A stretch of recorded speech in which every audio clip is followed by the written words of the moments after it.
Hello and welcome to another MovieBoozer.com virtual pubcast. I'm your host, Ken Ekman, and I'm joined by Hawk Ripjaw, Oh, Bill Leon, Brock Lesnar is a bitch and doesn't show up to Monday Night Raw like he's supposed to. I am officially a Roman Reigns boy. Let's go, big dog. right, and Bill Arsenault. Hey.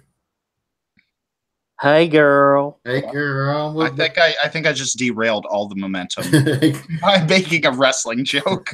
So we have 4 movies to talk about tonight. To be fair, I agree with Bill Leon. I think Brock Lesnar ought to, show up for his obligated events. But I mean, what else is he doing? He's been taking Instagram pictures and shit, like going to clubs and casinos, whatever. Fuck. I don't know. If I were Roman Reigns, I'd be scared about that steroid video that's going to be coming out soon. Oh shit, you're right. This Friday.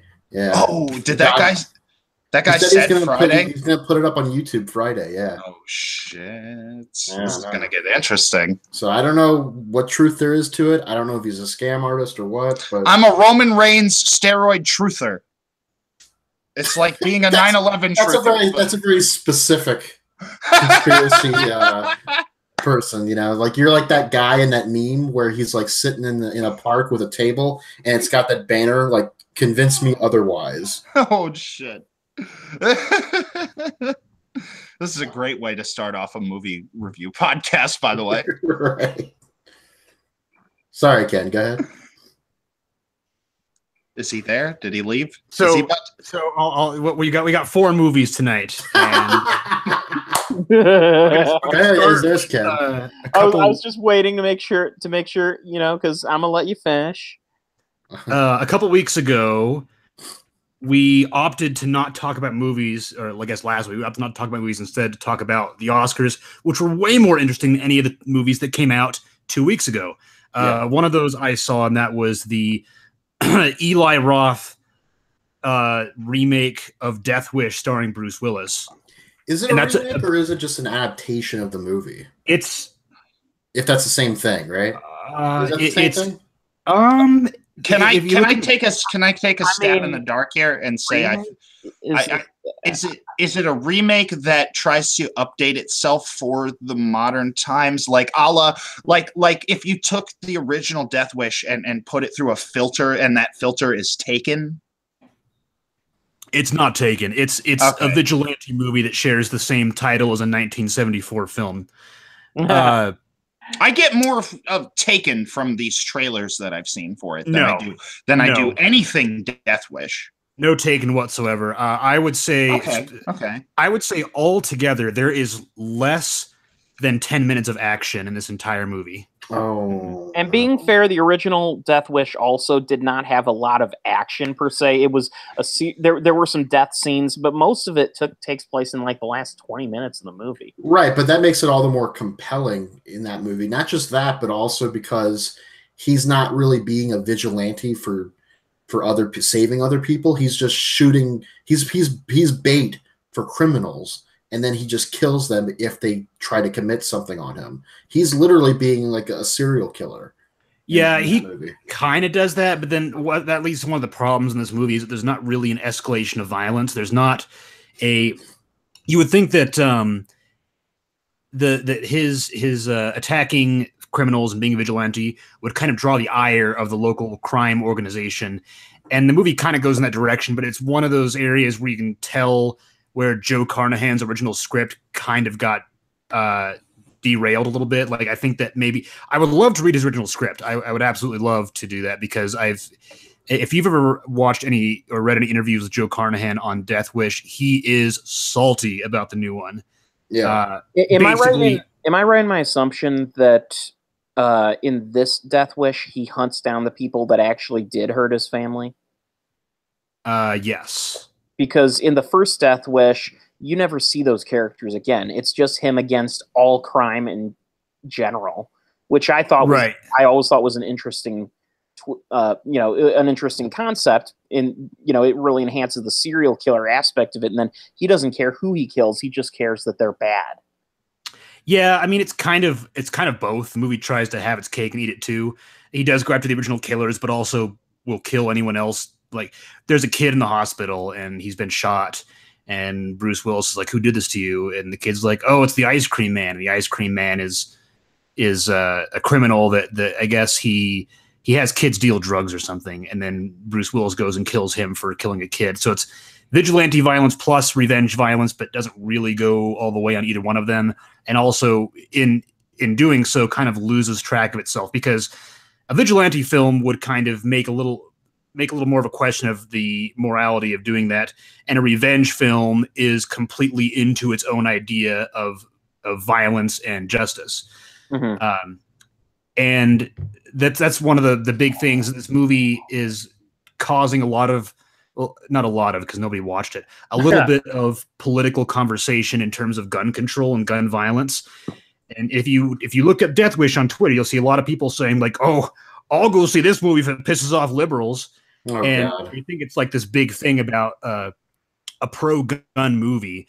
Whereas I don't want to get too political in saying this, but a lot of gun control advocates are like, yeah, we buy our guns legally. We're American citizens with our guns.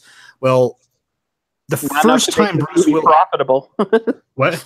I said not enough to make this movie profitable. No, well, none of them probably went and saw it. They're just trying to throw some shade on Twitter. I feel like a lot of those guys aren't movie guys. No, not at all. They're fucking conservative talk show. Even like the most base, like appealing to your sense of violence or love of guns type of movies, like they don't watch them. I mean, I'm sure there's like a minority of that crowd that does watch movies like that, but really, like, I get the feeling most of them have quite a Leni Riefenstahl collection. Oh, I don't even think that they go that far. That's too artsy for them. Yeah, none of that matters though, because it's the reason I'm saying this is because a lot of the people that are for gun control, they have for the most part valid reasons. They like to collect guns. They pay for them. They go through their background checks. They do it the right way. Bruce Willis watches a commercial about a gun shop, and he goes there and he doesn't end up buying a gun. His first gun falls off the body of somebody he's operating on, and he conceals it, and that's his gun for most of the movie. So he gets it illegally. He illegally obtains a gun from a criminal and uses that to kill people in the movie. So at this point, you can tell how kind of hilariously fucked the movie. It's not like the movie is like, okay, America is implicit in his or not implicit, complicit in in his actions because he was able to obtain a gun easily. Instead, it's like he couldn't obtain a gun easily, so he had to go get one illegally. Oh, he could have gotten one easily. He just didn't want to do the paperwork. He went to the. So even that was boring for. That was just too much for him. Like Well, he didn't want the paper trail, I guess, but he went to the gun shop and he's like, "Oh, I suppose there's lots of paperwork, right?" And the girl's like, "Yeah, but we can get that out of the way really quick." And she pulls out this fucking ream of paper and slams it on the counter. So if anything, this movie's saying gun control is too much. I think the movie is trying to not say anything, but also say everything. It's trying to appeal to everybody, but not really have a statement. It's a fucking train wreck. Yeah, the movie's like, oh, I don't really have I don't want to make a statement on gun control or anything. So, but then I do. I want to have my cake and eat it too. Exactly. Like the movie has no idea what it's trying to say. But even if it did, it doesn't matter because it's a fucking terrible movie. It's really boring. It's got this really bizarre tonal problems. Again, this was like in the trailer. Yeah. So, and there, Back in Black does factor into the movie during a training montage. Oh God. Yeah. So again, Joe Carnahan wrote the script, and his original vision was for Frank Grillo to star in it, which would have been awesome. And MGM was like, "No, we want Bruce Willis." And Joe Carnahan said, "Well, you can go fuck right off." And so he left. The script got changed, and Eli Roth directed it, and here we are. Carnahan does still have his script and has stated that he would like to still do something with it. So I'd love to see it. That tells me that it got changed enough from the original version to be a completely different beast. So I would love to see what his original script would have been like, because He's still the only credited screenwriter, though. Which is very, very strange to me. And I've done some digging, and I haven't been able to find who rewrote it. Nobody credited, but But it also goes back to Game Night from last month. There is only one credited screenwriter on Game Night. However, the directors did rework the script on condition of directing. So, again, the screenwriting Hollywood credit thing is always really dicey, but right. Somebody definitely rewrote it. You can just tell by watching the movie.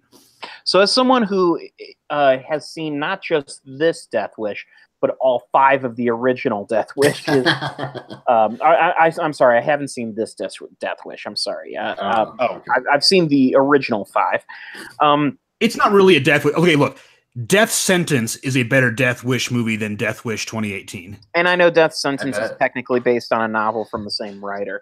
Yeah, and it's a good movie, but still, if that movie could have been called Death Wish, and it would have been more accurate than this Death Wish. So, first of all, the first Death Wish movie is ripe to be remade simply because while I think it's an entertaining 70s vigilante movie, it's also deeply flawed and its politics are fucked up. It's kind of repugnant, actually. Yeah, it's a well-made movie for its time. I would say it's just its politics were very of the 70s, and this was a time when New York was a city under siege. There was so much. Oh yeah, definitely. The crime there was so off the wall. It was in the news all the time. Don't go to New York. I haven't watched the first Death Wish, but can I make a prediction and you tell me if I'm right? All right. It's like if the protagonists of a Ralph Bakshi or a John Waters 70s film were the villains. And they're getting fucking blown to pieces. I would say it's the villains in Death Wish feel much more like characters in a trauma movie because they're boy. They're like the Cretans. Well, if you've ever the first Death Wish, by the way, the creepiest creep in the entire movie is played by none other than Chef Goldblum himself. Yes, yeah. Right. And it's just off the wall ridiculousness. I would say, Bill, he goes pretty far for that little bit role he had. Right. Well, his role is to be the primary rapist. Yes. Oh no. Yes. Yeah. Yeah, I'm sure he's not too proud of that looking back, but it was it paid the bill. Wow. Wow. Owen Wilson. No, that's a Tim and Eric's $1 billion movie.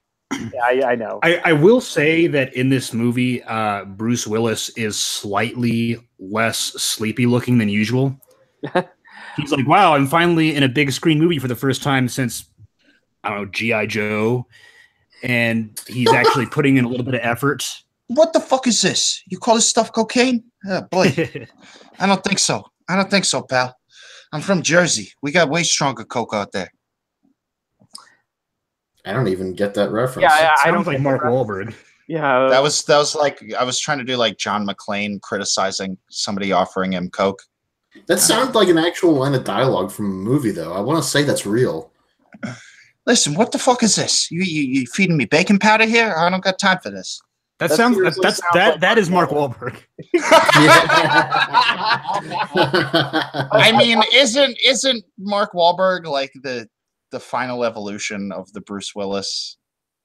No, he's not the final evolution of it. He's on the way to that to the end of that evolution. Evolutionary. He's the Ivysaur. He's the Ivysaur of like the Jersey hard ass guy with a heart of gold. The Jersey hard ass with a heart of gold. It's like at the end of Best of the Worst, the latest episode of Best of the Worst, where they're doing their impressions of New Yorkers and New Jersey people. Hey, ma, suck my balls. Hey, oh, they're doing the Andrew Dice Clay thing. I just read something I never knew. Apparently, Bruce Willis's birth name was Walter Willis. Hickory dickory duck. Yeah. Can you? Can you imagine that stage name if he had chosen Walter Willis? That sounds like that African American keyboardist, Willis Wiley. Wesley Willis. Willis. Yeah, Leslie Willis. He's from Ken's neck of the woods. Yeah, he's Rock and roll McDonald's. I went to see Max Sabbath in concert, and as soon as they finished their set, Rock and Roll McDonald's played. By the way, that's a great cool. choice. That's awesome. Yeah, no, like Chicago, Wheaties, Breakfast of Champions. Exactly. Like, no, as a fan of Wesley Willis and as a fan of Max Sabbath, I was just like, good on you guys. Like, I raised my glass to them. Yeah, that's cool. Yes. Did I tell you guys that Corey Feldman's band actually came by near me? Oh no, nice. I didn't get to go see it, but I kind of wanted to. Wait. Do you like a band, like people that play instruments, or did he just have his harem? Did he just have his harem of dancing girls? No. He was actually performing in his band. Boy, do you know about Corey's girls, Bill? No, I don't. It's exactly what it sounds like. Yeah. Is it kind of like Charlie Sheen's when he was going through his crazy phase and he had those 2 porn stars? It's like that, but if he tried to like pose the idea of that as an adoption agency, like apparently Corey Feldman like takes these girls in off the streets and it's this weird harem, like maybe polyamorous or polygamous kind of thing. It's super fucking weird. He calls them Corey's Angels, the ones that perform for him on his music tours. And they dress as angels. They dress like stripper Victoria's Secret angels. Right. Not like angels with robes, angels with robes. Like they have lingerie on. Yeah, and wings. Like and wings. Victoria's Secret angels. So yeah, Death Wish is a movie that don't watch it, don't think about it. It sucks. It doesn't. I put it on my worst of short list because I do that at the beginning of the year and throughout the year. Mm-hmm. It'll probably be gone by the end of the year because I really can't give a shit about it. And it's not even politically motivated. Like, this movie has no politics. I have no politics when I watch movies. It's just a fucking bad movie. Mm-hmm. Because I only say that because I read Armand White's review of the movie that said that critics giving it a bad review, or I don't even remember what he said. It was something they're upset that the movie is revealing their moral something or other. Like, anyway, saying that people that gave it a bad review are scared of the gun issue. Armand White is a weird fucking I'm scared of Eli Roth adapting more fucking movies. Oh boy. Yeah, really. Well, for Eli Roth, I say stick to doing original stuff. If you're going to do a movie. Like, he's going to be doing a movie that's kind of like a kid's nightmare fairy tale coming out very soon. Okay. I can't think of the name of it. It's on his Wikipedia page, though. If Bill, you want to pull it up quickly. Bill, it doesn't matter what the title of that is. So just the title's very long, actually. Just while he looks that up, I just want to mention one last thing that really puts into perspective how misguided this movie is. There is a very somber scene where Bruce Willis's character is trying to figure out what happened to who killed his wife, and he's in the police station where the police chief, who is played, shall we say, predictably by Dean Norris. Yeah. There's a big old board of unsolved mysteries and people that got killed and they never got found. And Dean Norris is like, well, we just gotta hope and pray. And Bruce Willis is like, how did hopes and prayers work for them? The camera pans out from this bulletin board, and there's a little note card stickied to it that says, "We're gonna need a bigger board." Corkboard. Yeah, well, no, he's referencing that joke is referencing Jaws. Yeah, it's we're gonna need a bigger board. At that point, Damon Wayans appear and go, "Message." Exactly. Well, it's this moment that could have been a really good moment for the inadequacy of the police system and how the crime problem and the murder problem is out of control. And then it's like, look, but here's a joke. It really, and considering this movie takes place in Chicago, they really could have hammered it home and or hit a home run with regards to racial politics involved with violence and murder city, stuff. They could have really come up with something interesting and played with the whole Death Wish thing without getting too political. They still could have done that. But Eli Roth isn't really... There's a throwaway line to the number of people getting killed every week in Chicago, but it really doesn't feed into anything in the movie itself. Yeah, I was going to say there's a way you could make that work with the right writing. I just don't. I don't know if I'd want to take that leap and do it, because then it will get changed by the studio more than likely for it to be consumable somehow. Right. The movie I was talking about that Eli Roth is releasing next is called The House with a Clock in Its Walls. Oh, that sounds really boring. Like The House with a Cock and Balls? What the fuck? That'll be great. That's Ken's job. Ken's supposed to come up with the porno movie titles. This one's going to star Kyle MacLachlan, Jack Black, Kate Blanchett. Okay, you've sold me on the cast, but I do want to say, it's Bill an American. Arsenault, yeah, I think you're the only person present who has watched The Green Inferno. I watched out of this it. group. Yeah, both watched it. He watched it too, and I actually liked it. I gave it a good review. Have you seen it since then? Has it aged?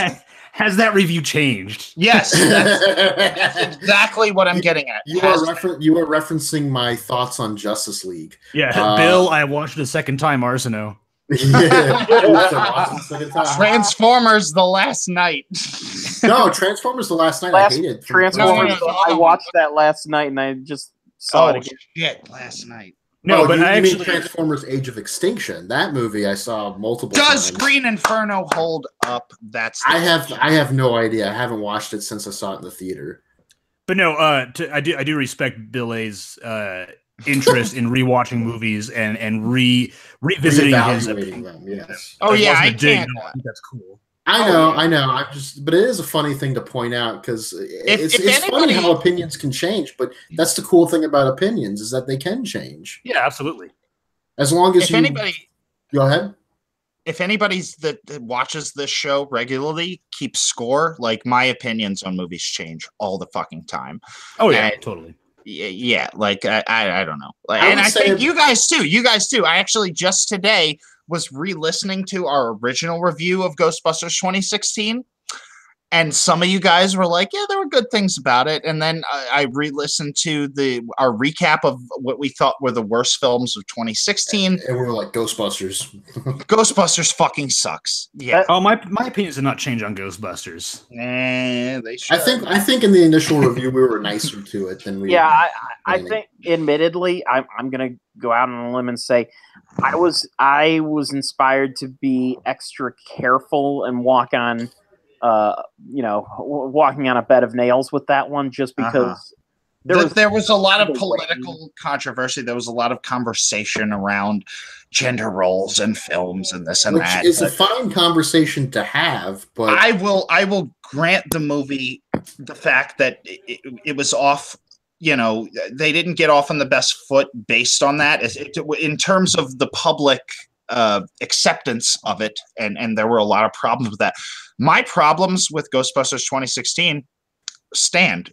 It's their problems with the film. It's not about casting women. It's not about this. So a film critic on Twitter said a movie can be diversity is important, and a movie can suck at the same time. Like me, but I don't know if this was on the air or I think it was off the air. Bill Arsenault and I were talking about how we feel like a minority in enjoying The Last Jedi, but that film, kind of it may be to a detriment. It seemed like there was a real initiative to have a lot of diversity. Is there a party going on somewhere? No, just talking outside my door. Sorry. I'm gonna just say that would be a really good time. We had plans to talk about this film later, but A Wrinkle in Time really is so topical, considering So you just want to jump into A Wrinkle in Time now? Yes. Speaking of movies that people are socially obligated to love because of its diversity. Okay, look. I gave when Ghostbusters happened. I'm not going to give here. This movie sucks. And I'm not socially obligated to like or dislike a damn thing, Ken. Okay. Right. You know what I mean? Like I'm not accusing you of that. I know you're not accusing me specifically of that, or specifically me. I think he's accusing you of that. Well, I don't think so. But I wanted to clarify that before we or preface this conversation by saying, look, I'm not obligated to like or dislike a damn thing. It's all about feelings for me. Like yes, how I felt after the movie or during the movie or whatever, or in hindsight, revisiting, all that stuff. I think we're going to find a lot to agree on in this conversation. Hindsight. This episode brought to you by Heinz Ketchup. Yeah, right. I think we're going to find a lot to agree on because I think we're both in acknowledgement that this movie has a lot of problems. But whether to what degree and to how much it pissed each other off, that's where we're going to come into some conflict. I have not watched this. And again, the first thing I said, or the first thing that I kind of observed about this, is that the marketing really is not concerned with telling you what this is about. He's not very concerned with telling you what it's about. It's very ambiguous, the marketing, or vague rather. It's very vague. Like I've seen several full trailers, teaser trailers, TV spots. I've seen it all, and I don't feel like I understand what the plot of this is, what happens in the film. Yeah, I don't know. I'm the same boat. I have no idea. Understand what this movie's about. I disagree with that. I think Ava does. Sucker Punch by Zack Snyder confused me less in its marketing. That's a big ouch. And that marketing was super fucking confusing. I'll agree with you there. There at least seemed to be a direction in the marketing of Sucker Punch as compared to the marketing in Wrinkle in Time. Wrinkle in Time is more like the trailers for it are more like a series of images with neat songs. I feel like they're marketing this to the people that take acid. Here's the thing: A Wrinkle in Time, the market. Am I wrong? wrong? No, you're not wrong. Come to this movie. Take some drugs. You're gonna see some pretty images. I have to say, Bill, you're not too far off in that the marketing for this movie pushes the images because that's all this movie has to offer is images. It's got visual talent behind it. There's unique imagery. The cinematography is intriguing. I would say it's very good. Yeah, the cinematography. There is the art design in terms of the CGI is inventive. I would even describe some of the things in the film as Terry Gilliam in terms of its in. That's the filmmaker I was most thinking of when I was watching this. I mentioned Jodorowsky as well. Yeah, I mentioned Jodorowsky. There were literally 4 or 5 moments in the movie where I was thinking, this is a shot from the Holy Mountain. And then I Googled it after the movie was out, and I was not the first person to notice it. And there was a guy who actually took photographs of the movie while it was happening and put it up against scenes from the Holy Mountain. That's illegal. Well, yeah, I know, but it's informative. It's interesting. Whatever. Yeah. I like that. Reminds me of there's this back in the day when people gave more of a shit about piracy. There was that one of the movie poster slots out on the marquee was a guy looking like shady as fuck with his hood up and like a video camera up to his face, and he's like looking off to the side, and the usher's coming down the aisle with his flashlight, and it's like, don't record, motherfucker, it's illegal. That reminds me of that Seinfeld episode where Jerry gets roped into bootlegging a movie for a guy, and the guy, the scammer, actually likes the quality of the tape he did, and then Jerry's like, okay, I'm gonna need a cameraman up here, I'm gonna need a cameraman over there, I'm gonna need 2 in the back row, and the scammer's like, what the fuck are you talking about? Jerry just gets all up in his head about bootleg filmmaking. Yeah, I saw this. Yeah, I see that thing you put it up, Ken. Like you posted that in the chat as well, and I like that. I like that the comparison, the shot composition there, because I also like when films wear their influences on their sleeves, so that kind of increased my interest in seeing it. There's a lot of set design in this movie that reminded me of Gilliam and Jodorowsky, definitely, like Tideland, especially. Which I know that's a movie of contention. Tideland without the incredibly fucked up creepiness of it. Right, exactly. Without that really crazy heaviness to it. Without Jeff Bridges dying 20 minutes in and then proceeding to rot over the course of the rest of the movie.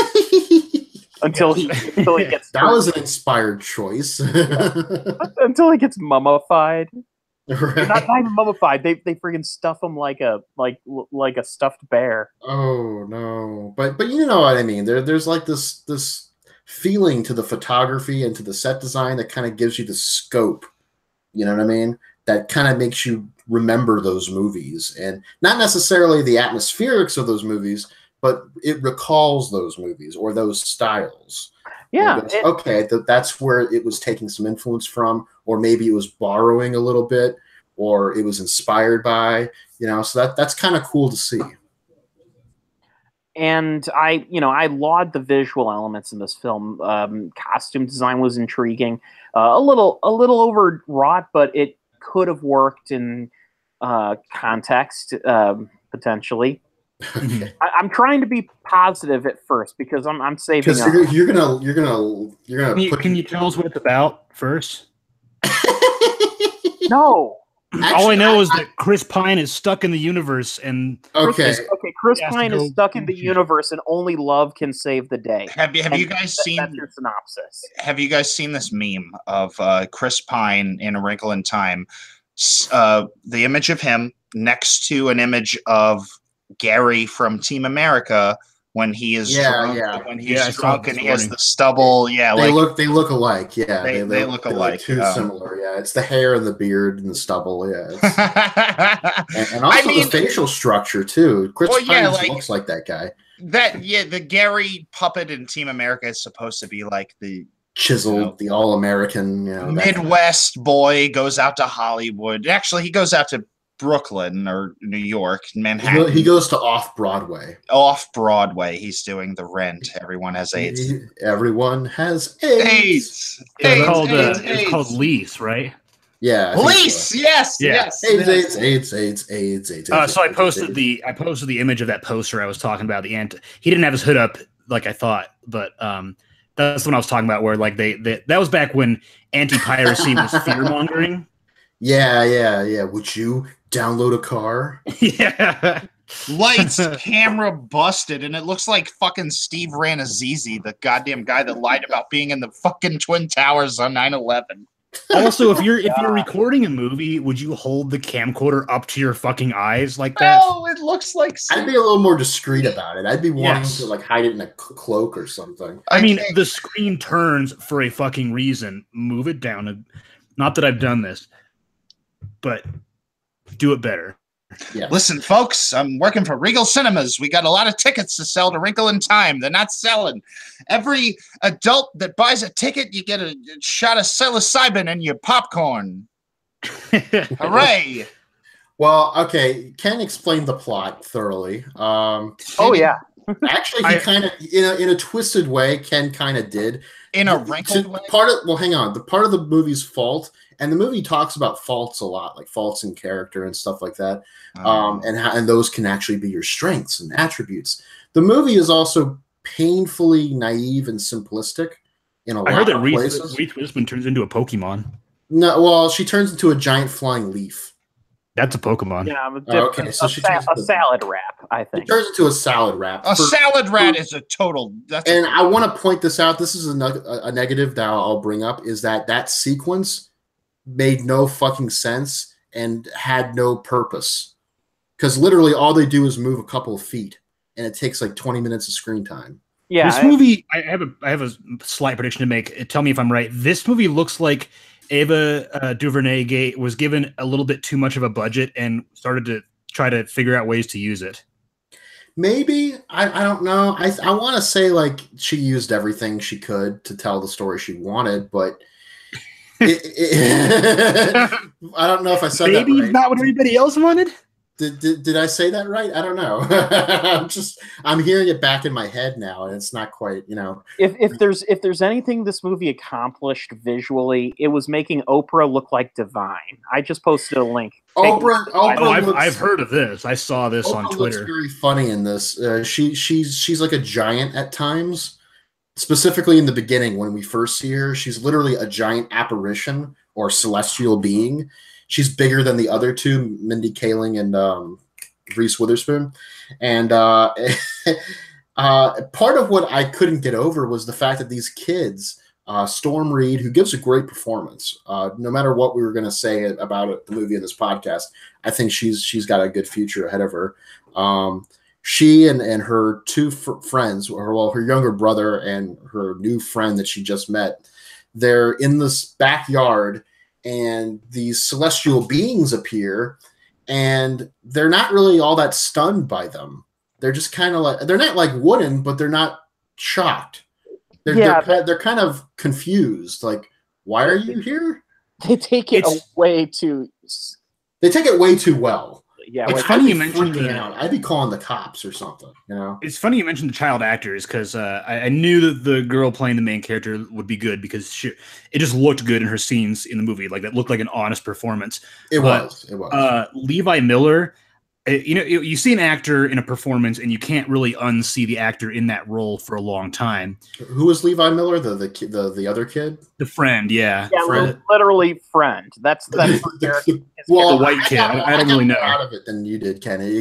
He was kind of the crush, right? He played Pan in Pan. Was he Pan? Yeah, he was Pan. I'll tell you this: he was better in Pan than he was here. Here, he was very stilted. Well, here's the thing: is that he was in Better Watch Out last year, and he played a fucking psychopath in that movie. And now the Christmas horror movie. Yeah. Okay, that's on Shudder. What? It's on Shudder, right? I don't know. It was on Amazon when I watched it. Okay. Really good movie, Bill. Watch it if you get a chance. But yeah, he played a absolutely evil, crazy person in that movie, and now it's going to take like 5 more Levi Miller performances to unsee that one role. Well, in this movie, I can tell you he's not particularly good. He's not the worst actor in this movie, but he's not really. I don't know if it's that he's not given anything to do or if he's just there. Well, given the fact that you couldn't remember who he was or correctly define his role in any he's not very discernible. He's probably the latter. He's kind of a blank slate in this movie. Okay, Ken was starting with the positives. I guess I'm starting with the negatives here. And that's a great way to do it. Yeah, that's an interesting way. It will converge later, in a little bit. But those were my problems, were that the movie felt very much at times awfully simplistic. And when I say awfully, I mean like awful. Not awfully like there's a lot of it. I mean awfully, like badly simplistic and naive. Dreadfully? But well, not dreadfully. I would just say awfully, like, oh, that was awful, Like, but at the same time, I don't know. I'll get into why I like it and gave it a really good rating in a little bit. But those, if I had to say any negatives or any criticisms, it would be those few items. Well, I'll go ahead and jump in and say a few. The first thing in this film that really got on my nerves. Yeah.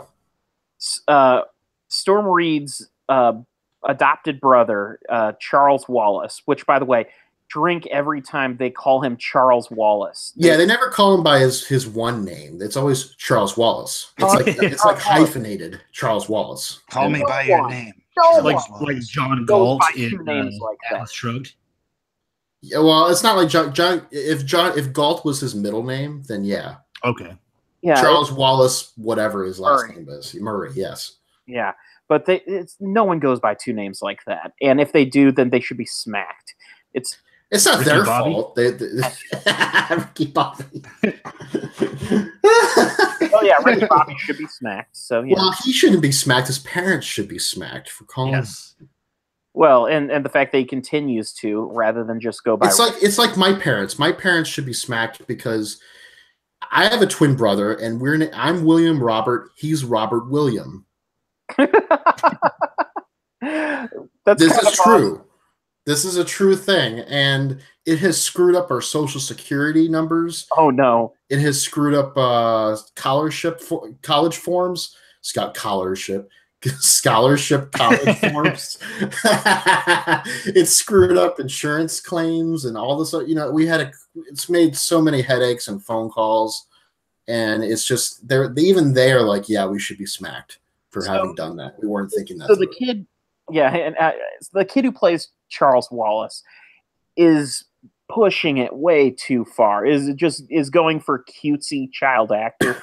And child actor, right now there are so many good child actors out there that an actor who appears, who acts like a child actor would have in like the 1960s really stands out as embarrassing because he just so cutesy. His character, Charles Wallace, is like super intelligent and is not afraid to say it. And it kind of reminded me of, I actually did finally get around to Book of Henry. Oh, yeah. What'd you think? Yeah, it's terrible, right? Yeah, and the kid's performance, it kind of reminds me of that, where it's just like this kid is smart for no good reason, and I kind of hate him. I don't want to get too much into the Book of Henry, but I love in that movie how Henry gets all of the intelligence in the family, and his little brother gets like 1% of it. Yeah, his little brother's a fucking idiot. That's terrible. And in this movie, it's more shared. Storm Reed's character does have some intelligence. She's just bogged down by emotion. Can I also say I'm just going to start naming things in this movie that annoy me. Okay. Reese Witherspoon. Yeah, I can see that. Yeah, I can see that too. Yeah, that's all I'm going to say, because her performance. It's weird. Her performance was like, it was cheery, but it was also sarcastic. Her character is cheery, right? Exactly, sarcastic and ditzy and ditzy. Yes, I admit I've always been mixed on Reese Witherspoon. I normally like her. There are films she's in where I think she balances her quirkiness well. But goddamn, this is not one of those. How was Zach Galifianakis? He was relatively okay. I mean, he wasn't, It seems like the kind of movie that he made because his kids aren't allowed to watch Baskets. And honestly, that's probably the case. Yeah, it's kind of an under the radar performance. It's comparatively, it's not really. However, he does have a good moment with Storm Reed.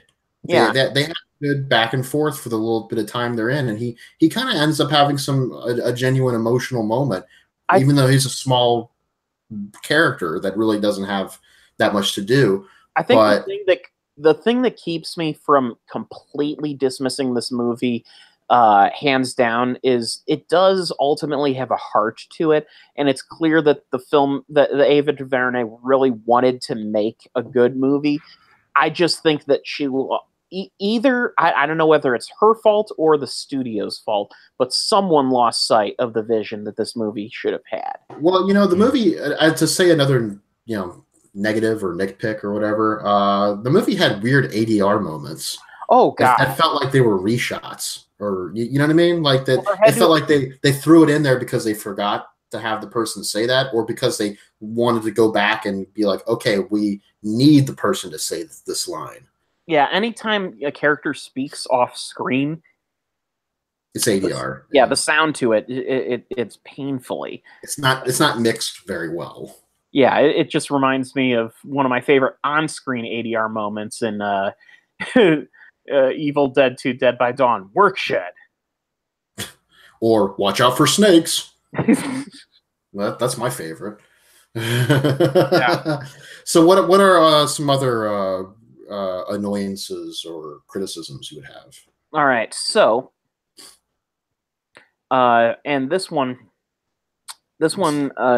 gets this one gets me a lot is the fact that the movie it loses cohesion so quickly. The opening of the film has, I think, a promising enough start to it, where Storm Reed's character is sort of going through a tough school life. I'm gonna jump to something really quick. Her life in school. One of my biggest pet peeves I've always had is unrealistic portrayals of bullying in schools. And goddamn, are the bullies in this film awful. And the adults are so stupid. In the way you say awful, like they're just like ridiculously over the top for children. To the point where they don't have any give any reason as to why they're bullying in any way, shape, or form. It's just I'm evil because I'm a bitch. And then at the end they have the gall at the end to give that same villainous character a brief moment where they redeem themselves, and it's like, I'm nice now. Well, no, I think there's a little a thing you're twisting here, and this is I mean, I get it, but at the same time, do bullies usually have a reason?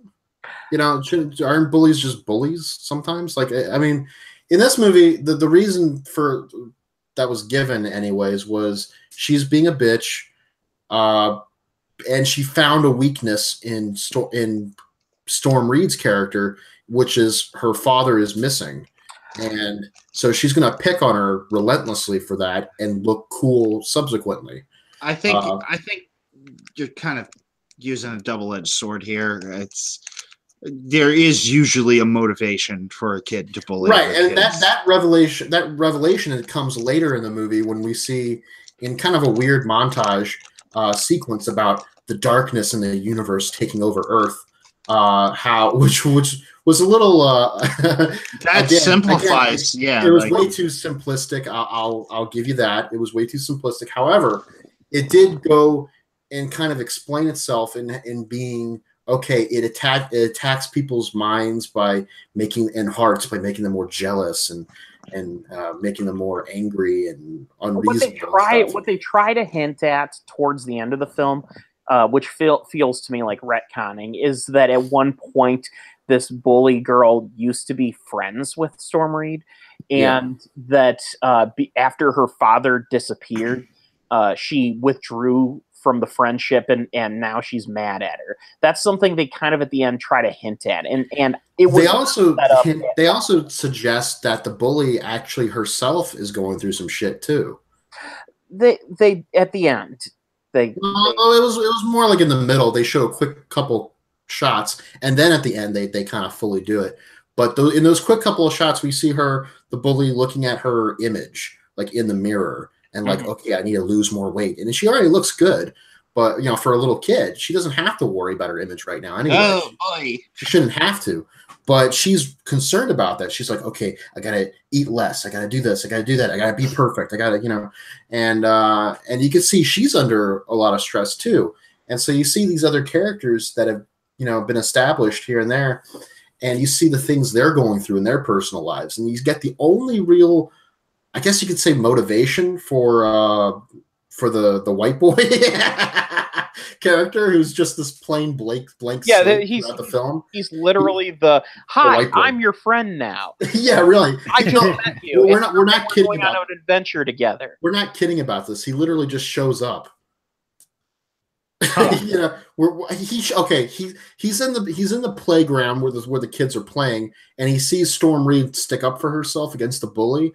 But then the next time we see him, in a couple scenes later, he just walks up to them in their neighborhood and is like, "Hi, I like the way you stood up for yourself. Can we hang out?" It's like that Rick and Morty episode where there's those parasites that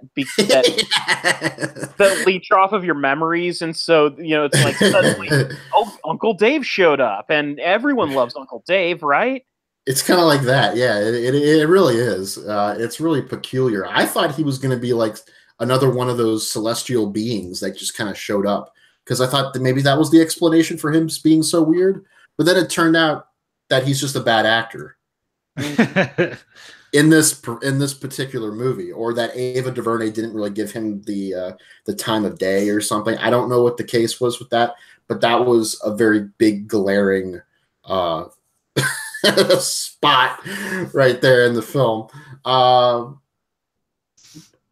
don't know. I mean, were there any other annoyances you had, Ken? I want you to purge yourself as much as possible.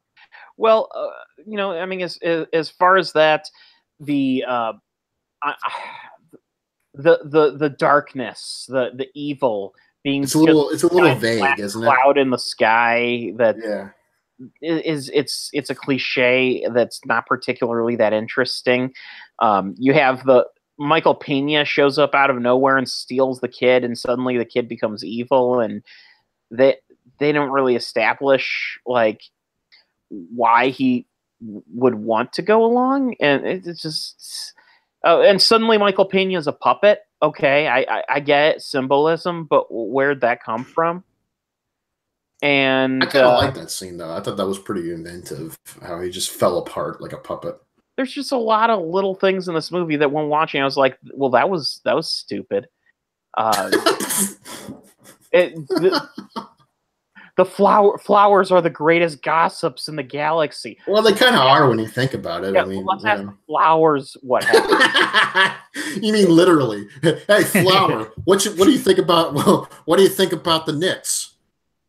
Oh, that's real interesting, flower. you got a real babble mouth on you. I will say, at the very least, flowers.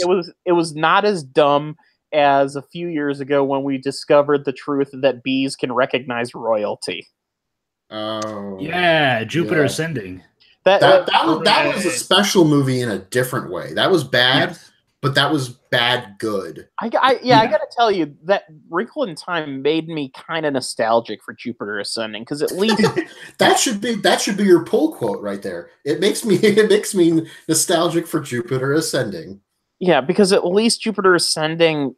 Here's the thing: as terrible as that movie is, there is actually like a plot that you can follow. A Wrinkle in Time, literally, as long as these scenes that are, just let's go from one landscape that's full of CGI to another, and eventually they run into the father, and love brought them together, and love destroys the villain. Love conquers all.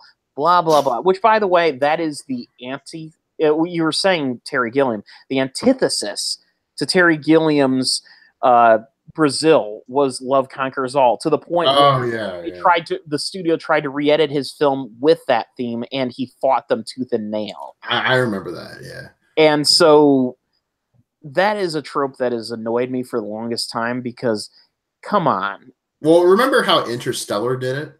They did it, but it was kind of in the background. I mean, they brought it up to the forefront here and there. I think if you went back and listen to the Interstellar review episode, you'll hear me ranting about how much I hated that movie's Love Conquers All theme, despite liking a lot of the movie. It did it well enough to where it didn't piss me off or anything. Well, maybe you, but I'm seeing me. It didn't. This movie, Wrinkle in Time, I will give you. Like I said before, it's awfully simplistic and naive, and kind of one-dimensional in too often. And I'm saying these things like, how am I going to reason away my 5-star rating while I'm giving out these horrible criticisms of the film? I haven't even mentioned Mindy Kaling's character as the third of the.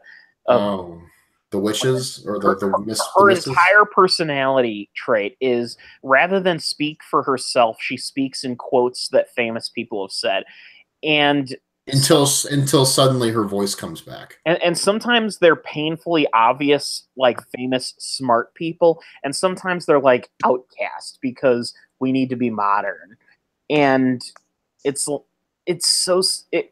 to me, like a person throwing quotes at me, trying to be vivid, and like their entire purpose of the entire point they're making is in quote form, it's hipster pretentiousness. I just passed a 101 level college course, and I know that this person said this thing, and isn't that profound? It's like Bumblebee in Transformers. I love dogs. I've always loved dogs. All right, so Bill, that's a Jupiter Ascending. That's quote. A Jupiter Ascending. I was waiting like 20 minutes to drop that. You're a dog. I love dogs. I've always loved them. I've always loved dogs, and you're like a space werewolf. That really turns me on, and it's almost the same thing. Which is remember how Gugu Mbatha Raw was a half woman, half deer. Listen, I'm sorry. What? Yeah, in that movie, she was a half woman, half deer. Yeah, Jupiter Ascending. Yes, she was in that movie. She played like the spoiled brat's secretary or something. Oh yeah. And oddly enough, in this movie, Gugu Mbatha Raw is actually probably one of the only actors who comes out unscathed because her performance is fairly come realistic. on. Yes, it was good, but so I'm gonna have to watch this. Well, we're not done yet. It's my turn. Oh, Bill, one more thing. I just read in Wikipedia, apparently the Dark Cloud of Evil, was voiced by David Oyelowo, which is interesting. I couldn't tell. Yeah, I couldn't tell either because they clearly had David Oyelowo talk through one of those like voice modulators. You know what happened? You know, during Halloween when they have that alien voice machine that if you turn the switch, it turns also into monster voice, and it's just this really. Hey, this is Regal Cinemas. Do you want to go see Wrinkle in Time? Well, guess what? If you buy a ticket today, we will provide you with 2 hits. Count them, 1-2 hits of LSD. Who paid you? You will be set for life. Come on down to the Regal Cinemas. How does that relate? How does that relate to voice modulation? It's over. We're gonna move on to the next thing. What? I didn't get a chance to. This is boring. No, let Bill talk about what he liked about the movie. Time for this. It's almost 10 o'clock. I have to be up at fucking 8 a.m. for work tomorrow. Shit along. Give Bill a few minutes to talk about why he liked the movie. I want to hear this. All right, how am I? I'm the villain now. Yeah. No, I'm the villain. I was the one who was saying that David Oyelowo's voice is. Wrap this shit up. You're my hero, Bill Arsenault. You can talk about it. Yeah, go ahead, Bill. I will give you the floor. Hey, you guys said you wanted me. No, well, we didn't say we wanted you, but we didn't want you to like just be like that, you know. Like I thought it was funny. I'm sorry. It was funny, but it was also kind of. I didn't mean to be rude. It was like a punk rock comedy thing. Whatever. Just move on. Look, Bill, both of us are bored by Wrinkle in Time. All right, but I do want to hear. I do want to hear why Bill A liked it. I want to be sold on this movie. When Ken described it as like, okay, this sounds terrible, I'm gonna go watch it. I want Bill A to get me to think.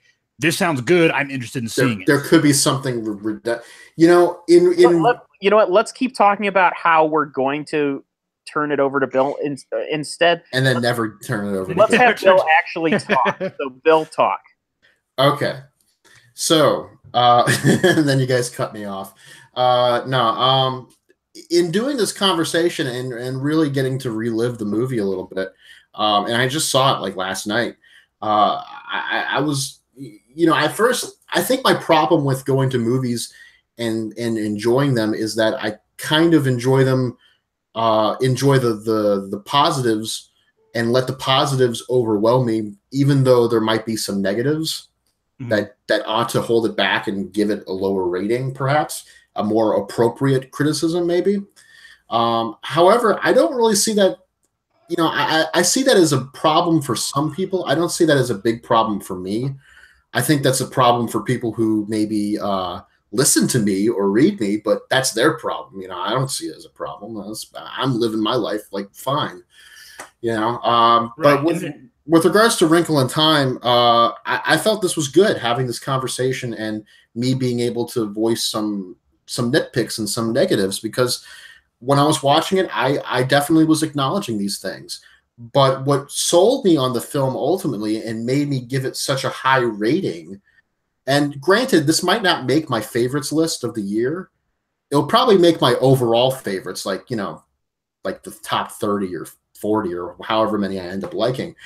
But it could be a lot of movies that make I know the feeling. Yeah, you know what I mean? But it probably won't make my top 10. But I think I just liked its audaciousness. If anything, it's audacious. Ava DuVernay is throwing it all out there, even if it doesn't stick, even if it doesn't hit the target, even if it's off center, even if it's outside the boundaries. She's going for broke. And there's a lot to gather here too, even within the awfully simplistic and naive nature of the concepts. You know, like she's throwing out universal celestial beings and whittles them down to Oprah. You know what I mean? Like that's awfully simplistic to do, but at the same time, it kind of works because it's like Oprah almost is a celestial being when you think about it. I mean, that's maybe a little too weird, but at the same time, it kind of fits. It's who can give away cars if not the gods? Yes, exactly. It's almost like this was a movie not necessarily meant for me now, but meant for me way back in middle school when I was being bullied. You know, this was more of a movie meant for that kind of mindset and that kind of age. You know, like maybe you were, you know, more impressionable, you know, types.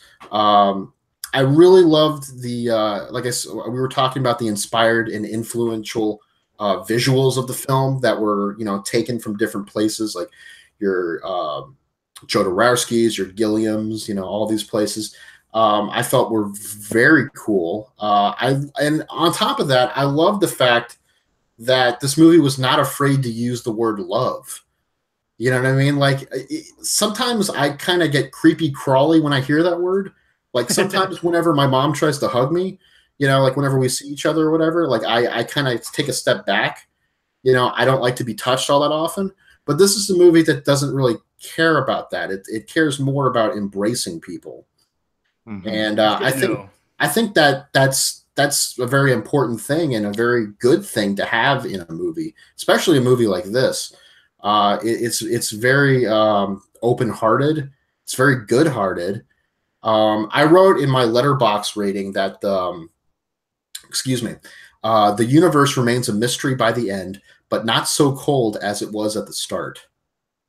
And I think that holds true. I think, you know, this movie is very mysterious. Makes it sound better than it really is, but it kind of is mysterious in that it doesn't really let you in on what cards it's holding.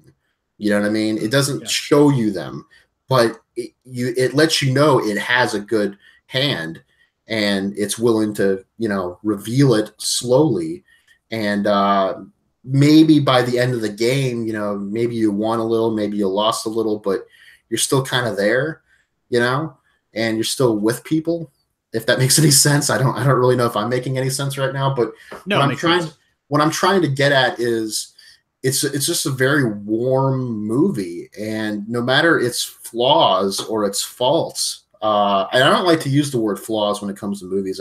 Faults I think is a better word maybe, but that's just a nitpicky thing in regards to writing. But I think this is a film that is a very daring example of escapism that leads back to oneself. You know, I usually say, like, sometimes movies don't have to be escapist by nature. They can be, you could be escaping back into yourself when you go to the theater, you know, like a mirror reflecting back onto you.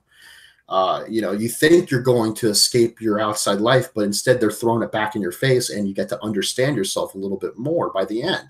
And I think that kind of is A Wrinkle in Time. I think you kind of just sold me on the movie. Oh man, I feel good now. Yeah, but I mean, because what you said kind of what you said about the movie and the effect it had on you kind of encapsulates the way that I feel that I would respond similarly given that context. Yeah, despite the movie's problems, and it does have them, and I'm in a complete acknowledgement with Ken on a lot of them. It's weird how a movie can have those issues and still succeed gloriously in spite of those. I won't give in. I won't give in till I'm victorious. Yes. It's like Bobby Roode's theme song. Did you know, Bill, that theme song was originally going to be Shinsuke Nakamura's? What? Yeah, that was originally going to be Shinsuke Nakamura. Are you for real, bitch? Yes, I'm for real about that. But Shinsuke demanded that it be his own kind of theme music, like that he used in Japan. And then they were like, you know what? Bobby Roode's kind of an egomaniac. Let's just give him that theme song. I do want to, now that I have the spotlight for a little bit, just the little comedy bit I did. I didn't realize you were about to give your thoughts on A Wrinkle in Time, so I apologize. I didn't mean to derail your opinion. I've really been enjoying hearing your thoughts on it. I was just trying to make a funny. It's okay. I think we forgive you on it, especially me. I there's nothing really to forgive. You were having a funny, you know. It was fun. Let me put it this way: you attempted a funny, but You did not make a funny. Sometimes when I make a joke, it's sometimes when you go to fart, you end up with a squirt. You know, yeah, other way around. Well, that's it's the other way around. Sometimes when you go to make a poop, you make a fart. Yeah. Okay. Yeah. Okay, well, that's the funny was not productive. Let's say that's a better outcome. But Paraphrase, I thought it was funny. Sometimes you follow your heart, and sometimes your heart cuts a fart. Okay, that's sometimes you feel like a nut, sometimes you don't. Almonds. What was that? What was that '90s thing? Corn nuts. Remember that? I do remember corn nuts. I went into the break room at work the other day, and somebody had a bag of corn nuts in the fridge. They go, "What the fuck?" That's like that Rocco's Modern Life bit where the banana was in the refrigerator and no one could figure out why. Like, what the hell? Yeah. You don't have to refrigerate either of those items, and yet one of those things is more obviously not required for refrigeration than the other. Yeah. Yes. Yes. You could be forgiven for putting a banana in the refrigerator. Oh boy. So what the hell is a hurricane heist? We got something before that, actually. Yeah, we want to end with Hurricane Heist because it's going to be far more entertaining. Entertaining, yes, that's what I was about to say. All right, what's next? Yeah, tell us all about Strangers 2 Pray at Night. What the hell is a Strangers 2 Pray at Night? It's a sequel to a movie made a decade ago. That's like the Luke Wilson movie? No, that was Vacancy. When was the Strangers movie? There are so many confusing motel room horror films. I think the original Strangers was a Liv Tyler movie, right? Yeah, Liv Tyler and Scott Speedman. Scott Speedman. Which is like, that's a 90s ass name. I totally remember when this movie came out, and I remember ignoring it then. So tell me, is this one worth ignoring? Scott Speedman is really proud of the fact that he could come in 5 seconds. He's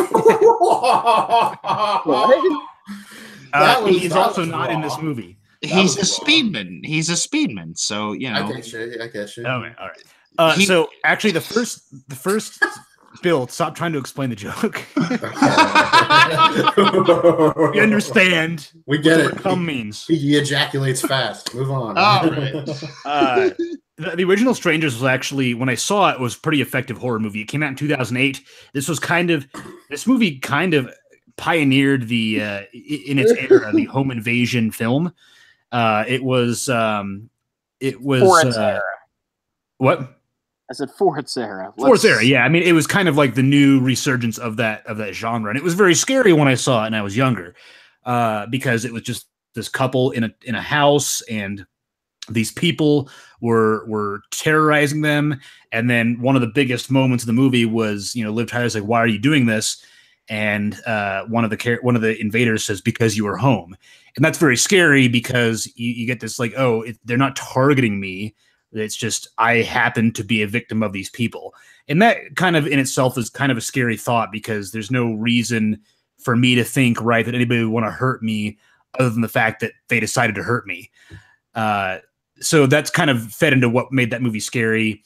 And then, seeing it later on, I'm like, okay, why did these killers spend the whole movie fucking with these people? Like, sneaking to the house and sneaking out. Like, there's a great, quote unquote, great shot where Liv Tyler is a wide shot. Liv Tyler is standing in the center of the room, and the masked man steps with a bag on his head, steps into the frame in the hallway behind her and watches her for a couple seconds, and then walks away.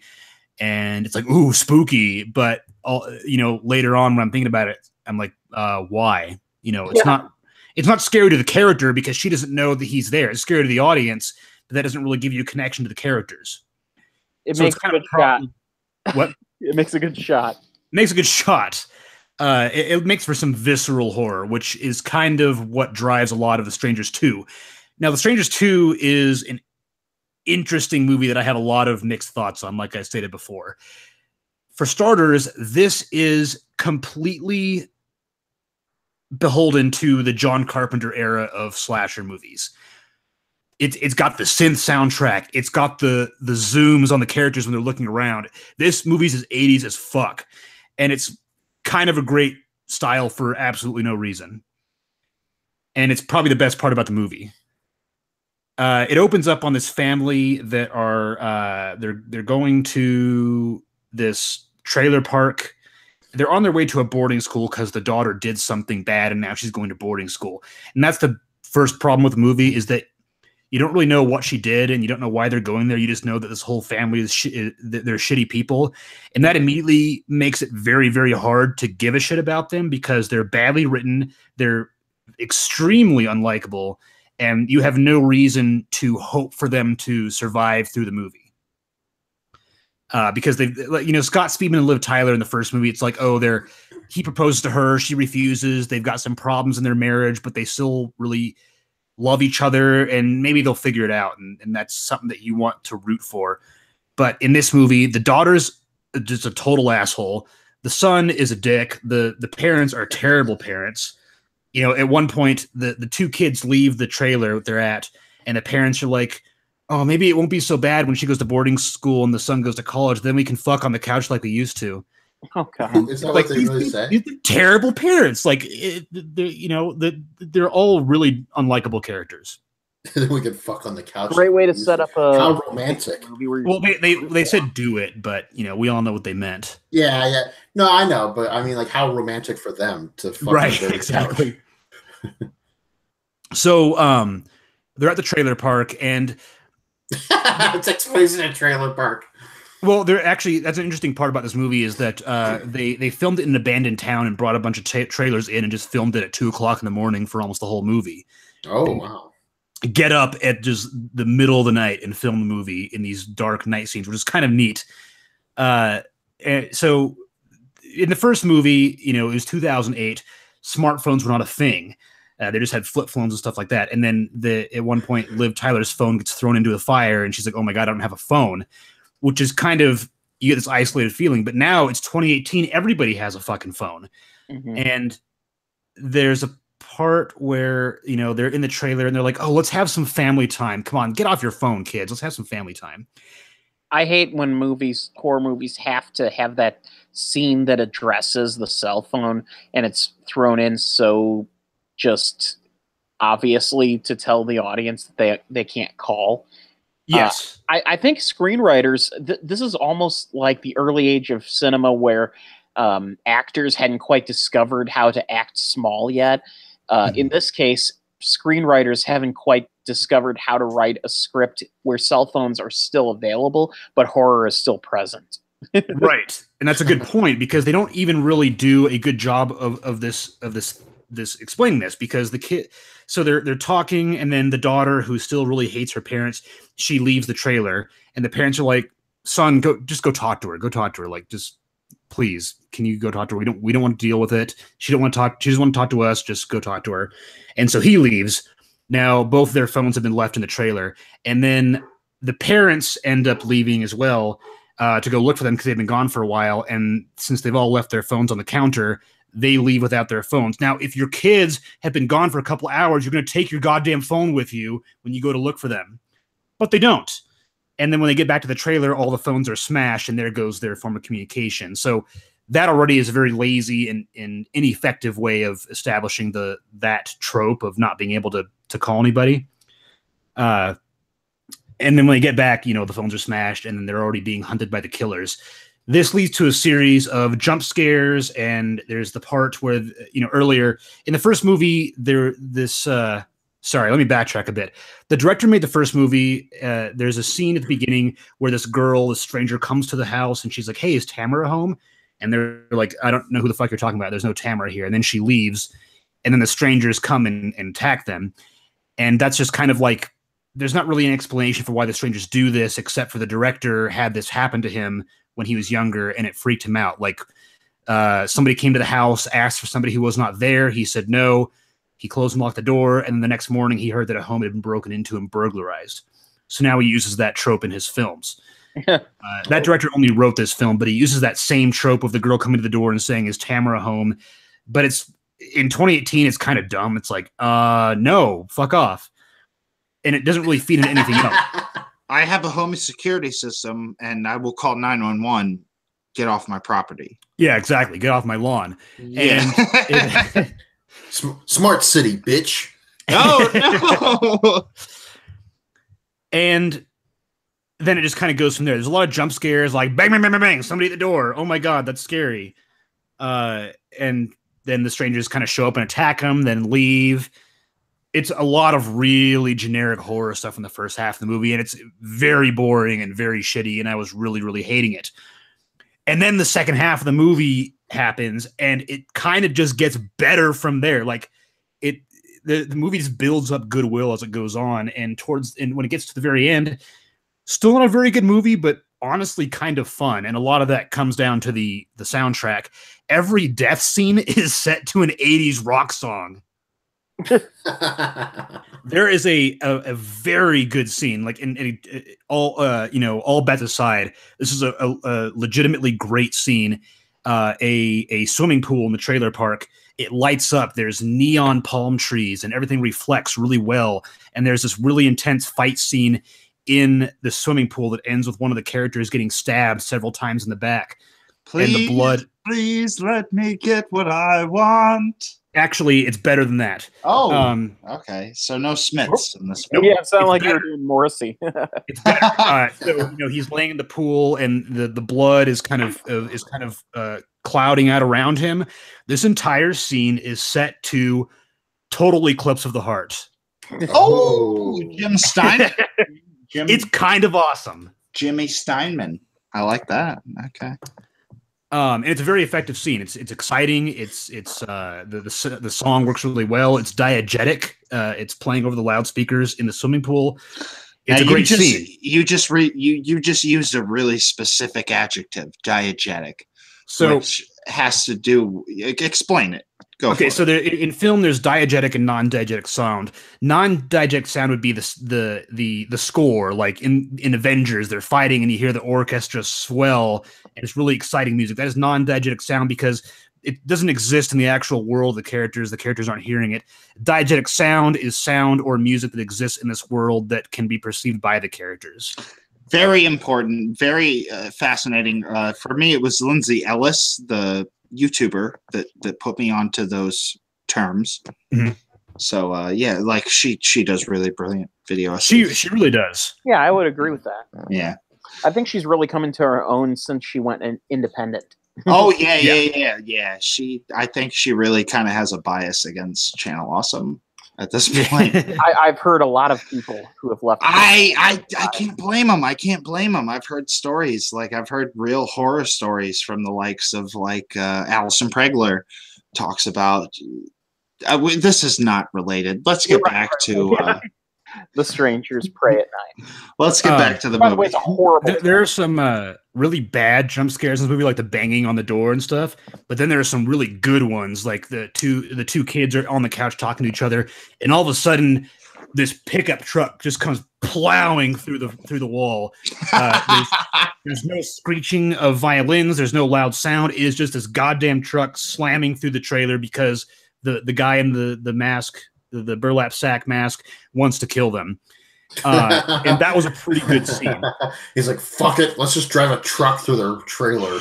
And that's actually an interesting point because the strangers, they are, they just like to fuck with them for a while. And they realize that unlike the characters in the first movie, this family is ready to fight back, and that kind of changes the stakes a little bit. Like during the pool scene, there's this is when the movie works best, when there are not jump scares. There's a very, very wide shot of the pool scene, and the son is holding a golf club, and then one of the killers comes sprinting at him from behind. He just whips around and just whacks her a really good one right across the face with a golf club perfectly when she's right behind him. And that was kind of a great moment when they start to fight back. I know it kind of changes the mystique of the serial killer and the slasher film, but when the characters they successfully fight back against the killers, it changes the dynamics a little bit and makes it a little more interesting, especially in that final act when it basically turns into a full-on Jason Voorhees slasher film, which doesn't really work for the movie, but works if that's the kind of thing you're into, if that makes sense. I've heard a few different critics say that like the last 20-25 minutes of this movie is where it becomes worth watching, but that the rest of it is pretty much dispensable. I would completely agree with that. Yeah, I mean the first half of the movie is relentlessly boring and very, very generic. Like, oh, banging on the walls, yeah, this is But the 80s aesthetics, the 80s soundtrack, the really bizarre decision to have an 80s or 90s hair metal or rock ballad play while somebody's getting fucking murdered is a very unique and honestly quite fun choice. Now it's worth noting that the thing of an 80s, I don't know if it was a song actually from the 80s or if it was an 80s song. If you saw You're Next, that movie did it. Yes, that movie did it, and I would say The Strangers 2 leans on the gas way more in that stylistic aspect, and to the point where the director almost had the entire film set to 80s rock songs. Oh. Yeah, and you see, I enjoyed that scene in You're Next, and I was glad that they didn't make it work through the entire film. So, I'm just thinking myself that might be a criticism I'd have if I saw it. But that said, it's kind of fun, and then but there's only those songs during the death scenes, and then the rest of it is this honestly really great, if shamelessly derivative John Carpenter style synth soundtrack. In fact, I'm waiting for it to come onto Spotify, and when it does, I'll be downloading it for walking to work. All right, so we're to our last film, and the best film. Yes, Yeah. the best film of 2018 so far. Yeah. Which is strange because it's also the film that looked the worst in promotion. And I fucking told all of you it was going to be awesome, and you did not believe me. I'm definitely going to go see it this weekend, or maybe even tomorrow. I don't know, but why didn't you believe me? Yeah. Why didn't you believe me? I told you that's true. Yeah. First of all, the Hurricane Heist, which, by the way, the posters advertise it as Hurricane Heist, but everything on the internet calls it the Hurricane Heist. Oh, yes, the is really small in the poster because that word is less important than the other two. What if Hurricane wasn't all that important to the title, and it was just the Hurricane Heist, but the hurricane was like really small? The Hurricane Heist. The Hurricane Heist.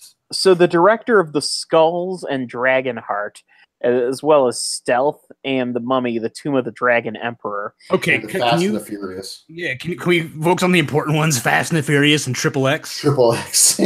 Rob Cohen, the great. Oh no, he didn't he do The Boy Next Door? He did. Yeah, he also did Alex Cross. So and Alex Cross. These are terrible films.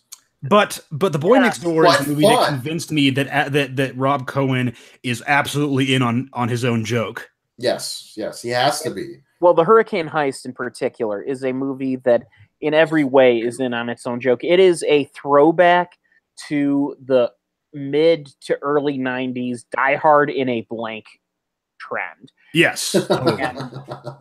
In this case specifically, Hurricane Heist feels like, and Chris, you're like a Hawk. So I am Hawk is going to back me up by saying that this movie is totally the sequel to Hard Rain that never happened. Yeah, I mean it's not even a sequel; it's pretty much a remake. Yeah, Hard Rain, for those who don't know, is a 1998 movie with Morgan Freeman, Christian Slater, and Randy Quaid. And also Betty White, which is hilarious. The holy trinity and Betty White. And the concept of Hard Rain is basically it's set in Indiana during this huge rainstorm, and there's a dam that's about to burst, and this town is flooding. Meanwhile, Christian Slater is a armored truck driver who gets stranded in the flood, and Morgan Freeman is part of a gang of criminals trying to heist the money. Couldn't they just wait for it to be not raining? Well, the idea is kind of like during the rain heist, and the rain was a byproduct of that.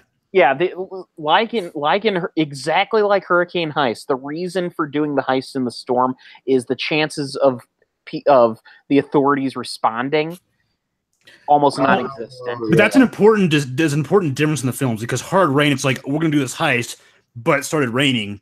In the Hurricane Heist is there's a hurricane, so we're gonna do a heist. Like, they use the hurricane is their cover for doing the heist. This Category 5 fucking hurricane it's like in Suicide Squad where Viola Davis is pitching her idea about a group of bad guys doing good, and then the army general's like, but they're bad guys. And then she looks over at him, she whips her head around, she looks at him and goes, exactly.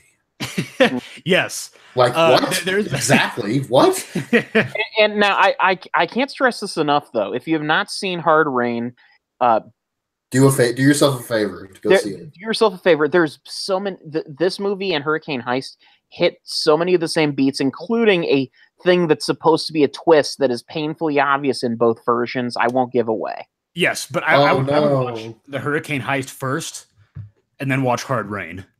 You can do either one. I mean, I've but yeah, sure. See, sure.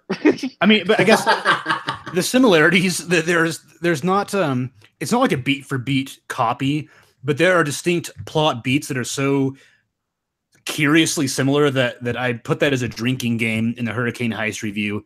Mm-hmm. To do a shot every time you spot something ripped off from Hard Rain.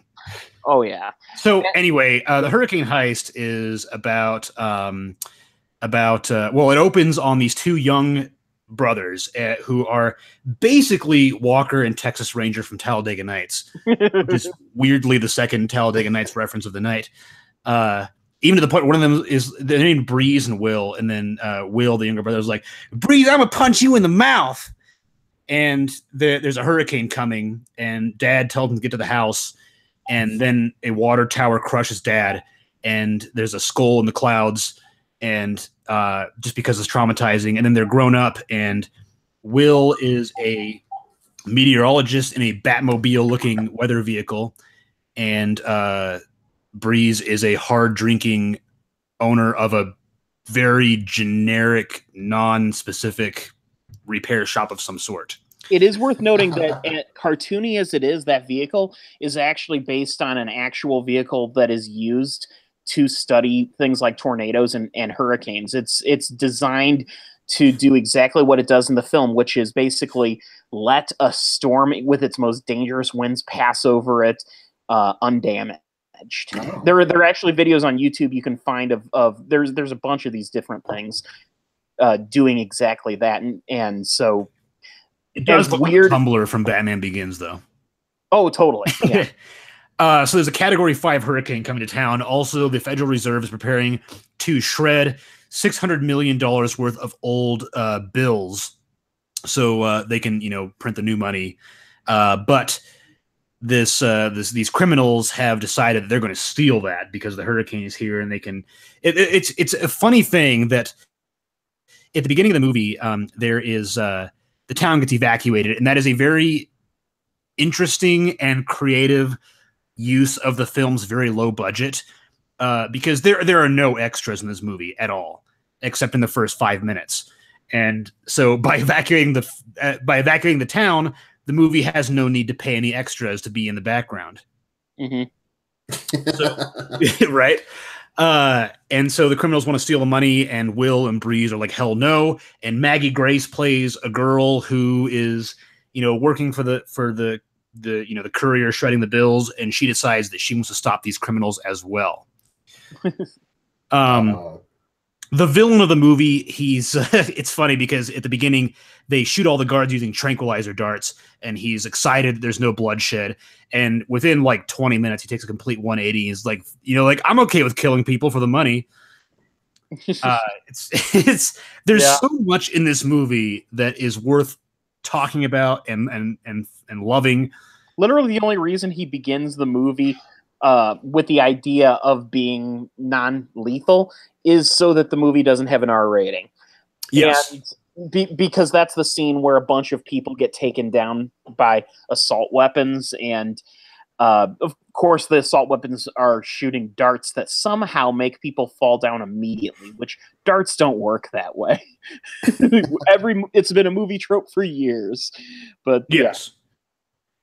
Anyway, so you were saying. But then the bad guys blow open a garage door, and there's a pretty funny shot of the guys inside the garage being flung backwards, and then two guys standing on top of a truck just kind of fall off the truck. Like, there's a lot of really weird stuff in this movie, but I think that, again, I trust that Rob Cohen was doing all of this very, very carefully. I actually read an interview with him where all the hurricane scenes, he had giant wind machines blowing 100-mile-per-hour winds. And, you know, the stunts were real. Like, he had the actors wired up, not stuntmen. He had Toby Kebbell and Ryan Kwanten wired and jumping around on stuff. And he's like, okay, Toby Kebbell, you are cabled here, but you're going to be sucked up into this skylight and this tower at 100 miles per hour. Good luck. And Toby Kebbell was like, yeah, I'm down for that. Yeah, bro. Speaking of Toby Kebbell, so this movie stars Toby Kebbell and Ryan Kwanten. Toby Kebbell is English, Ryan Kwanten is Australian. They both have Southern accents in this movie, and they are both just fucking awful. Yes. Oh, they're generic Southern redneck. They are. This is like it's beyond that. Like, at one point, Toby Kebbell looks at the storm forming. He's like, "They underestimated you." Yeah, it is fucking Toby Keith baked bean commercial level. Southern it's fucking Appalachian Mountains hillbilly. Yeah, it really is. Really quick, I just want to say, if you guys are curious to see what these tornado-proof cars look like, just type in Dominator, the Tornado Dominator, and you'll get a ton of interesting images. There's various versions of it, but it's a real thing, which the movie does streamline it and make it more action movie-ish and more like a sports car, but I don't know. I find it fascinating that they actually do have storm chasers who design vehicles to be run over by a tornado. And we're not just hurricane force winds, but freaking tornado winds. When I went to go see this movie, I went to go to the local theater, and when I was walking to my auditorium, I saw some like 12-year-old kids running back and forth. I was like, I hope they're not going to mine. And they ran to that theater, and I was like, fuck, I'm going to watch this movie with some fucking kids. And there's some kids down in front. They had a bunch of candy and sugar and stuff. And I was like, all right, I'm ready to go down right now and go to the bar out front and say, what do I need to do if the people in my theater are being too talkative and rowdy? But then right before I got up and did that, all the kids' parents came in, and they were a group of very drunk Czech adults. I was like, okay, here we go. And I was very happy with the adults because they made the kids be quiet when the movie started. But there was a part where the Deadpool 2 trailer was playing. Actually, it's not called Deadpool 2. You guys know this, right? Deadpool 2 is not called Deadpool 2 yet. What's it called?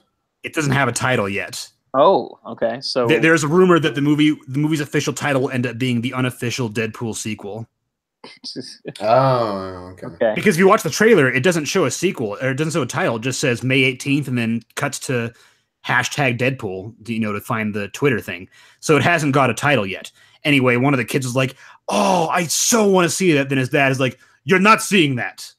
Yeah. Well, that's anyway. No pun intended. The audience I had. Oh, I'm sorry. What? Go ahead. I was going to say the audience I had at my showing was the exact right audience for this sort of movie. What I like to call movie enhancement audiences, which consists of dating age African Americans who are there to see something terrible. Right. And that kind of... It was catcalling through the whole movie in the best way. That was kind of... Don't go up in there. I actually had... Yeah. I had, no pun intended, the perfect storm of an audience. Oh. In a good way. I had the 12-year-old kids down in front, and then their drunk adults, parentals behind them. And everybody was as into the movie as I was. So, there's a part, I don't want to reveal too much, but there's a part where a character uses the wind to fling objects into the wind and kill people. And everybody in the audience just fucking lit up at that part. Like, so you had the 12-year-olds that love the action and the drunk adults that love the schlock. And then me, who, I had a couple as well. What about the awesomeness that is the constant trope throughout the film of there being winds so heavy that they're blowing objects so, like there's the scene where he's throwing hubcaps and that he's pulling off of cars, and they're hitting people and like embedding in their chest, and yet the wind isn't making them move at all. Like cars are being blown across streets, but you can still walk around and not get infected at all. So it's worth noting that Rob Cohen actually tried the hubcap thing with the wind machines, and it works. Mm-hmm.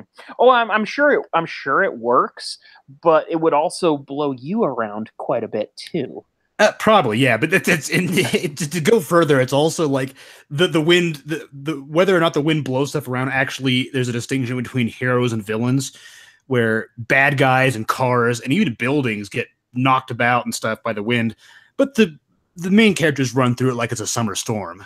Oh yeah, it's the save for like one scene in a mall. Yeah, everything else is like there's no distinction of. I mean, there's no consistency to how the wind affects things in this movie. The devastation of this hurricane is it's about as accurate as a stormtrooper. Yes. Oh, stormtrooper. Get it? Because yeah. And then there's the film. There's one thing that I take. If I have one legitimate complaint about the movie, is that the machine used for shredding the money does not shred any bad guys, and I wish just one bad guy would go in that shredding machine. Yeah, they did it in Live Free or Die Hard, and that was PG-13. They just CGI'd out the blood. Like, that is a Chekhov's shredder that never gets shredded, that never shreds. They do it to Benicio del Toro in License to Kill, which is a PG-13 James Bond movie. Yeah, however, that was very close to being rated R, and they had to cut a little bit here and there. And I would even argue that movie should have been rated R as is. It would be if they re-rated it now, I guarantee. Oh yeah, totally. And I low-key, License to Kill is one of my favorite Bond films. And then the finale is those 3 green semi-trucks in the eye of the storm, which is one of my favorite action sequences in recent memory, because it just has, I don't want to reveal anything about it, but there are at least 3 just things where I was like really excited. And then the way the main villain died, I fucking cheered in the theater. I was like, yeah, fuck yeah. It's a movie where you so awesome. Yeah, I agree with you. And I think the biggest thing is this movie found a way to make a straightaway driving action sequence even dumber than the Fast and the Furious runway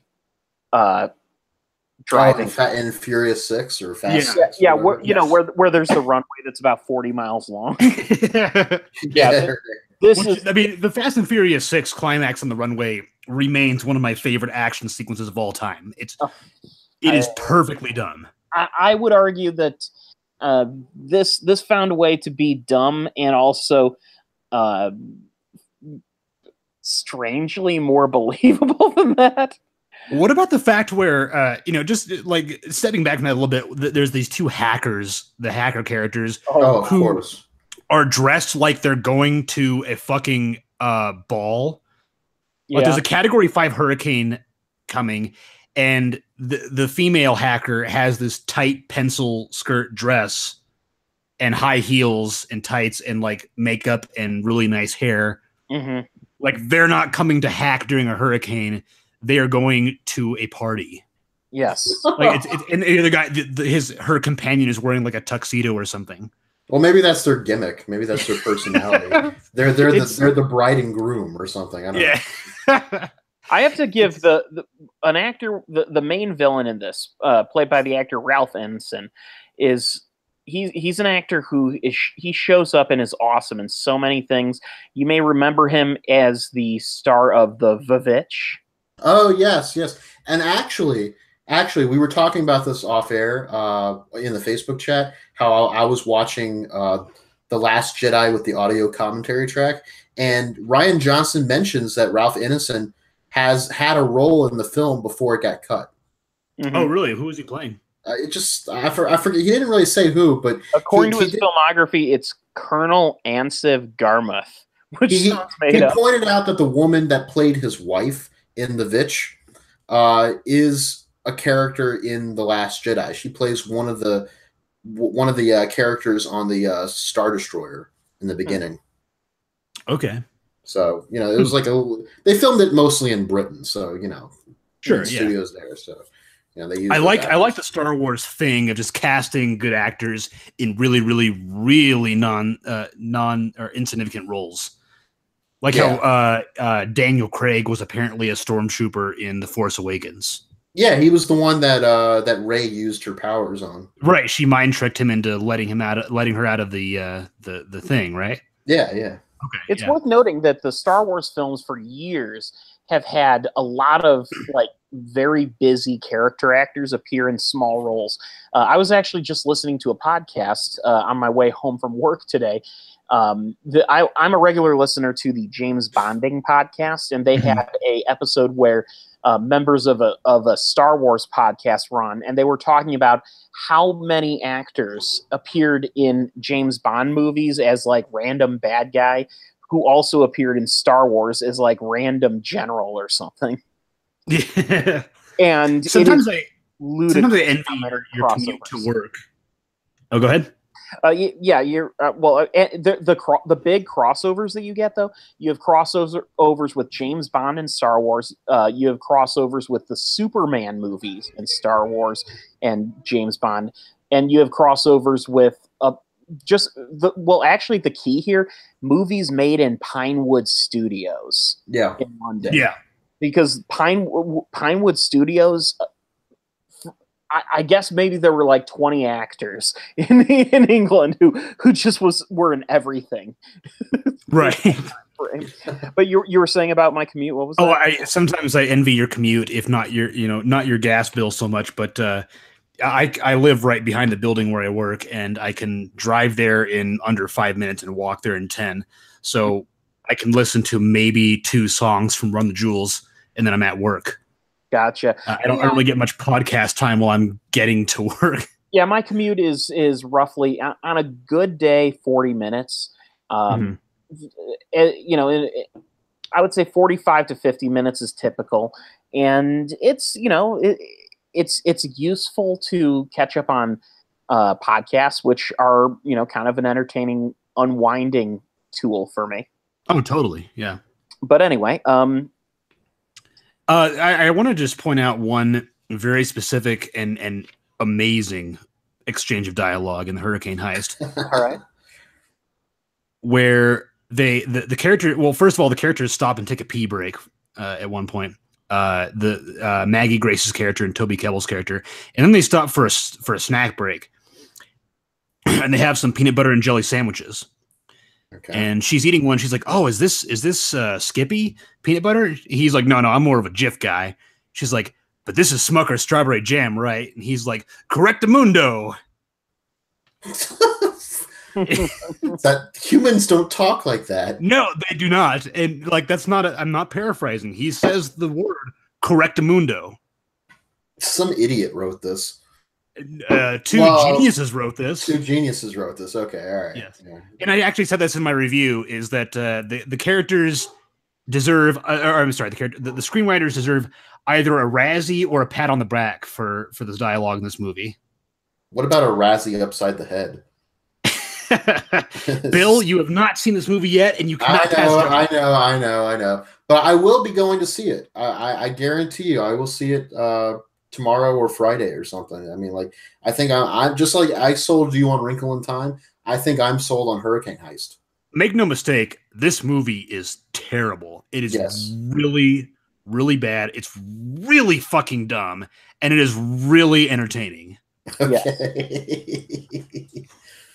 By the way, just since you guys are all live in different areas of the country, I just read here that tomorrow there's going to be a massive solar storm hitting Earth that could cause power outages and huge auroras. So,